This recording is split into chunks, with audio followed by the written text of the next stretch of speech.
Hello. I am very normal about Twilight, as you can tell. I'm coming here to you on a gloomy autumn day to discuss Twilight, my favorite topic. If you see me looking down, it's because I'm looking at my script. I will never forget the first time I saw Twilight. There I was, 12 years old, watching it on a tiny box TV in our kitchen. A normal high school girl standing in a lush, dark, green, rainy, misty forest declaring, "I know what you are," to Robert Pattinson in a peacoat. The vampire wanting to eat her, consume her blood, and kill her, and having to hold himself back from his desire. It was sensual, weird, uncomfortable, borderline erotic, but so delicious and fascinating in a way I'd never experienced before. Since it is almost Halloween, I decided it's time to talk about Twilight. I'm sure this is the first time you've ever heard of it. On the surface, Twilight is a frivolous book for teenage girls. If you occupy any sort of online space, I'm sure you're aware of the fact that it has become a pretty popular understanding that everything the teenage girls like, everyone else hates. Growing up during the Twilight craze as an emo girl or not like other girl was very difficult and interesting because I had to pretend like I hated it, all the while watching it obsessively under the covers in my bedroom and pretending like the reason I was doing that was to hate watch it, when in reality I wasn't hate watching it at all. I was enamored. I was fascinated, interested, but also shocked and scandalized. In order to deeper understand Twilight, I think it would be interesting to analyze it through the Gothic lens. I will introduce some of the traditional Gothic motifs present in classic Gothic literature that I've talked about in my previous video on Gothic incest, and then apply these motifs to Twilight and see what that means in the context of Twilight, and see if that actually enhances our reading of Twilight and our understanding of it. Some of the Gothic motifs that appear in Twilight are the uncanny, which represents a feeling of something being seemingly normal but at the same time having a hair-raising dangerous quality about it. The supernatural, which signifies the role of religion in society. Twilight is famously written by a Mormon author, Stephanie Meyer. It also challenges the lines of rationality in literature. The monster, although in Twilight the monsters are kind of like not monsters at all, I think that's also a very interesting subversion of the Gothic in its own way. Obviously, the vampire is the monster traditionally. It tends to, in classic literature, represent outcasts or something to be shunned by the rest of the society. The doubles, it can either be the exact same of a character or the exact opposite of a character, usually represents societal expectations and unfulfilled desires, repression, and what place in society a character represents, persecution, female oppression, and entrapment. And I didn't exactly know how to word it in a proper way, so I just put being really weird about sex. Being really weird about sex is not a Gothic motif, but at the same time, it is something that appears in pretty much every single Gothic novel I've ever read. There's always some weird, sexy thing going on, either incest or non-consensual or consensual but with a really weird power dynamic. For example, Wuthering Heights has necrophilia, so stuff like that. In terms of the Gothic's terror or horror modes of writing, Twilight is a little bit of both. Terror, as Anne Radcliffe would have defined it, exists in Twilight as nothing truly terrible happens to Bella. The threat of murder exists in the book. It is ever present, but she's not fully victimized. She's never murdered, obviously.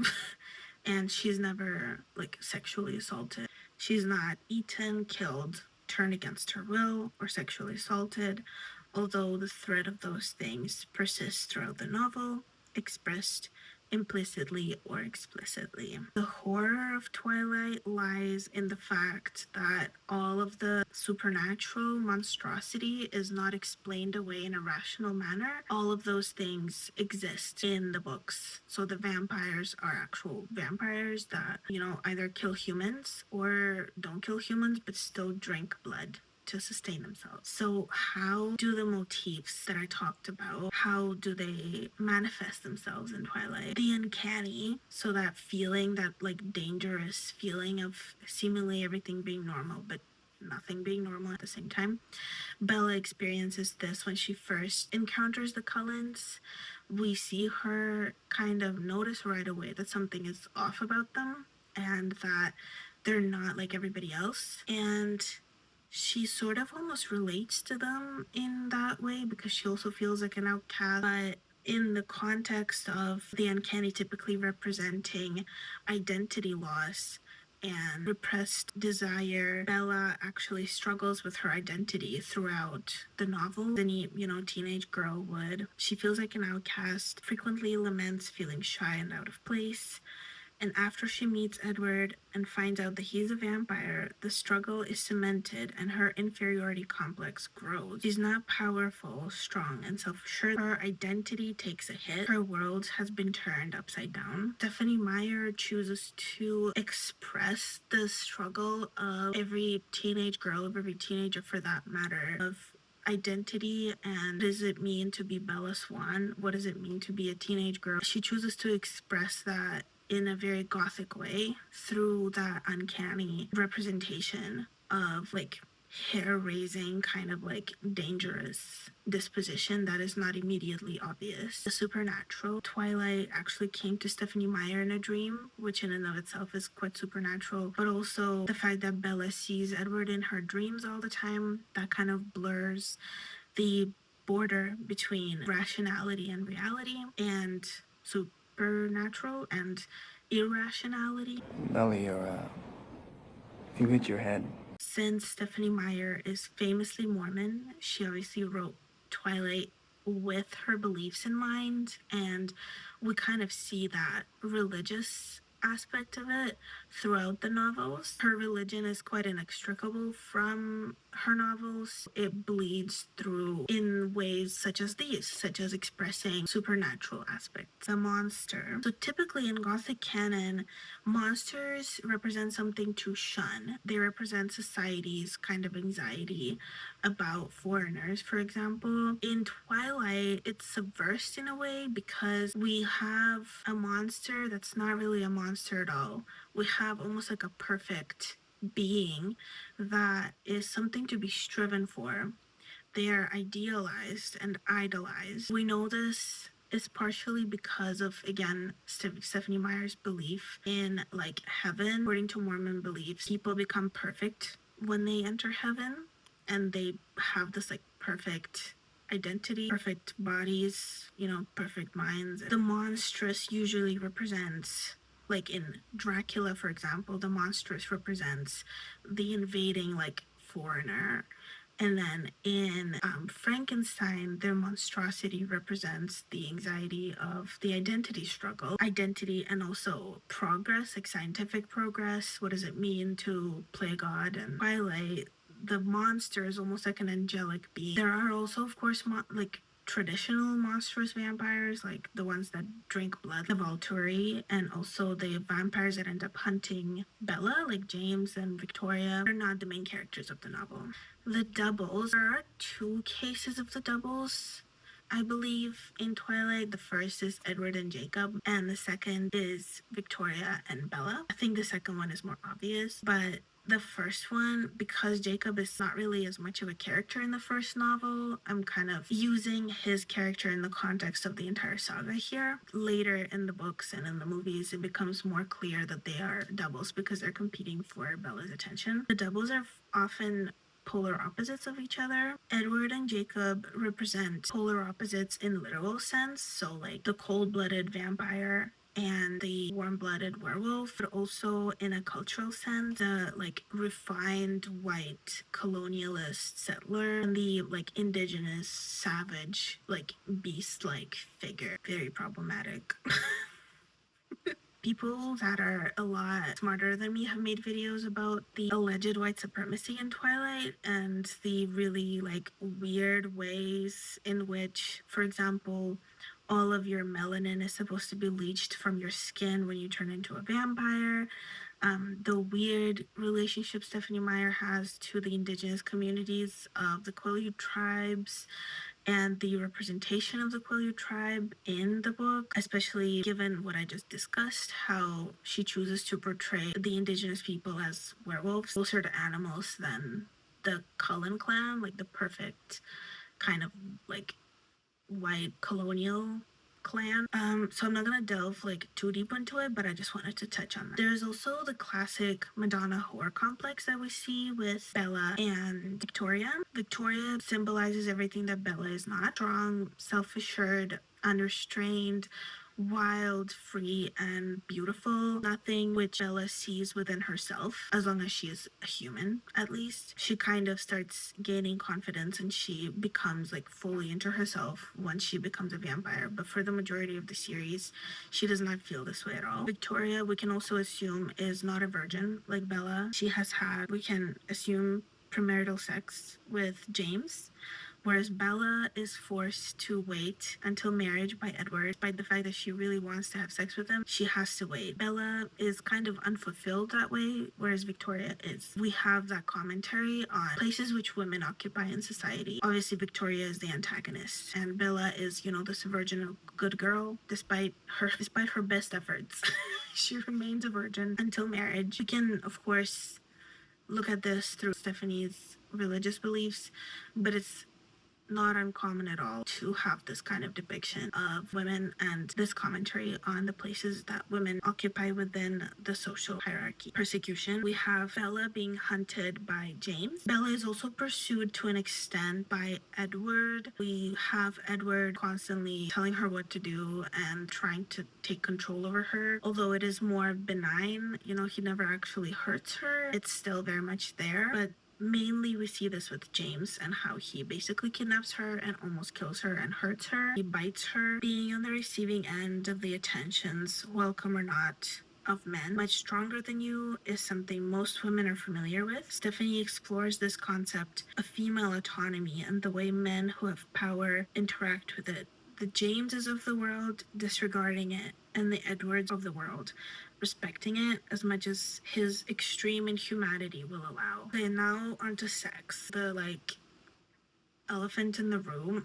The way Twilight interacts with sex is about as weird as any of the 18th century novels that I've read, to be honest. There may have been no incest in Twilight, and there's no sexual assault in Twilight, but the dynamic of a vampire wanting so desperately to eat the girl he loves, consuming her whole, consuming her blood, it does not leave much to wonder about the way he feels about her sexually. This is also quite explicit in the movie, at least, when they make out, and then he makes a huge show about like springing away from her and being like, I'm stronger than I thought I was. I'm stronger than I thought. The scene where he violently pulls away from her confirms the really dangerous intensity with which he desires her. In Gothic novels, sex and power dynamics with which it comes with are explored unabashedly. The Monk, Jane Eyre, Wuthering Heights are some of the examples of the novels in which sex and power are inextricable from one another. The power imbalance between Jane Eyre and Mr. Rochester, for example, in the beginning of Jane Eyre, it is clear. I mean, she is a poor 18-year-old female governess, no connections in the world, making it so easy for him to attempt to take advantage of. He is an older, experienced, rich man. He is untouchable to her. He is untouchable to society almost. Their power imbalance is crystal clear. The power imbalance grows weaker throughout the novel. By the end of the novel, they're basically on equal footing and they're finally able to be together, with Jane gaining all of this wealth and Mr. Rochester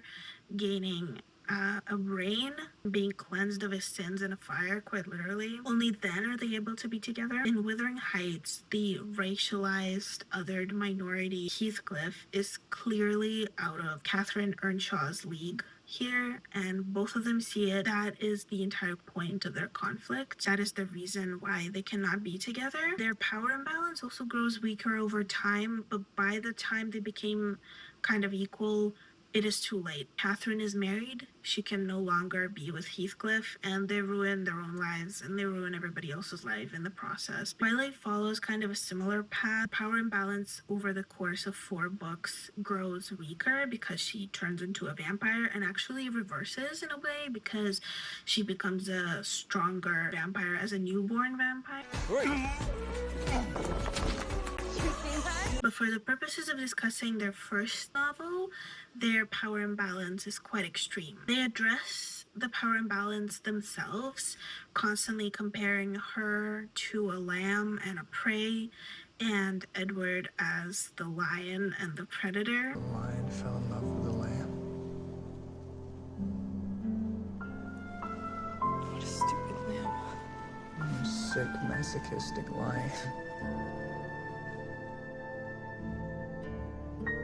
And one of my favorite video essays of all time, ContraPoints, mentions the desire aspect in romance novels and how the desire not fulfilled, and that's the whole point of a romance novel, that once the subject of desire is overcome, so like a hurdle is overcome, the couple can be together and we're no longer as interested in the plot as when before desire was actually satisfied. So in Twilight, that hurdle of desire is that power imbalance. It's not even when they get married that the hurdle is over, it's when she becomes a vampire that the hurdle is over and their love story is over. It's cemented. We no longer care. That power imbalance and how they overcome it is what makes us root for the characters to overcome it. The reason I believe it is important to look at Twilight through the Gothic lens is because it provides context for the text, which otherwise does not exist. The Gothic genre has been famously looked down upon and censored throughout the centuries from its inception in the 1700s, and it is still also one of the most hated genres. Just look at all of the, the book talk Gothic romances that people despise. It's always the same argument. 300 years ago they were talking about, think of the children and think of the women, and why are they reading this? This is terrible for their mental health. It's terrible for their brain. It is terrible of a role model. Really bad for their development of like their ideas of what a romantic relationship should be like, blah, blah, blah. It's the exact same critiques that were being used 300 years ago that are being used today. It really checks out that the Twilight craze of the 2000s and 2010s was met with equal disdain. It was too shocking, too weird. Why would women read this? It is dangerous for young girls. The exact same talking points they used in 70s, 90s to justify censorship of the Gothic novel, the likes of Matthew Lewis and Anne Radcliffe. When we consider Twilight through the Gothic tradition, it becomes a text about the female experiences and struggles as expressed through Bella's insecurity regarding her identity, her persecution reframed as more than a plot point to get Edward to save her, but the actualization of the female experience of being hunted and victimized by powerful men who see no reason to respect their autonomy. Twilight actually has really interesting things to say about sex and gender and violence if you read it as a Gothic novel than if you just read it as a teen romance. Happy Halloween.